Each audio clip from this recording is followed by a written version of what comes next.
Il-kumpanija MSC għandha l-ħsieb li tkompli l-kollaborazzjoni ma' pajjiżna permezz tal-ġar ta' passiġġieri bejn Malta u l-Italja. Dan, spjega d-direttur maniġerjali ta' MSC Malta, Mario Aponte, ikompli jkabbar il-kollaborazzjoni bejn il-kumpanija u pajjiżna fejn il-kumpanija diġà qed toffri servizz ta' cruises, kif ukoll ġar ta' merkanzija fil-Freeport darbtejn fil-ġimgħa. The idea is to extend this service to the passengers because we believe that it's very healthy for Malta to have a competitor, to have a healthy competition in the market, in the passenger segment. Dan tħabbar fl-okkażjoni li mmarkat l-ewwel daħla f'pajjiżna tal-ewwel cruise liner ta' MSC irreġistrat f'Malta, l-MSC Meraviglia.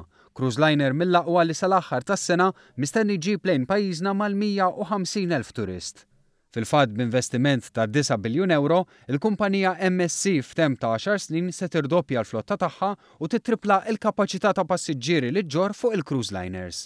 Dan ifisser li kif imħabbar b'kollox 11 il-cruise liner se jkunu qed itajru l-bandiera Maltija. Uħud minn dawn il-cruise liner se jkollhom pis ta' 200,000 tunnellata u li kapaċi jġorru sa 7,000 passiġġier. Dan ifisser ukoll il-kumpanija MSC Malta Seafarers li timpjega ma' 13,500 ħaddiem mistennija ma' żmien tirdoppja l-ħaddiema tagħha. Aponte innota kif l-għażla fuq Malta waslet wara snin ta' kollaborazzjoni fejjieda u wirja ta' tradizzjoni u esperjenza minn pajjiżna fis-settur marittimu.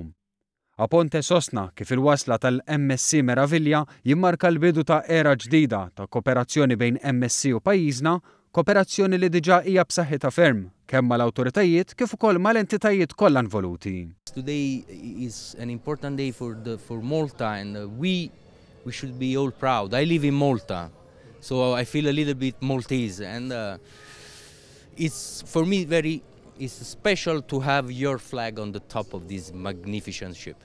Min-naħa tiegħu il-Ministru għat-Turiżmu Konrad Mizzi laqa l-fiduċja li l-kumpanija qed tpoġġi f'pajjiżna u tenna li jekk kif is-sena li għaddiet dan is-settur laqa f'pajjiżna iktar minn 600,000 passiġġier, il-Gvern se jkompli jinċentiva dan il-qasam turistiku.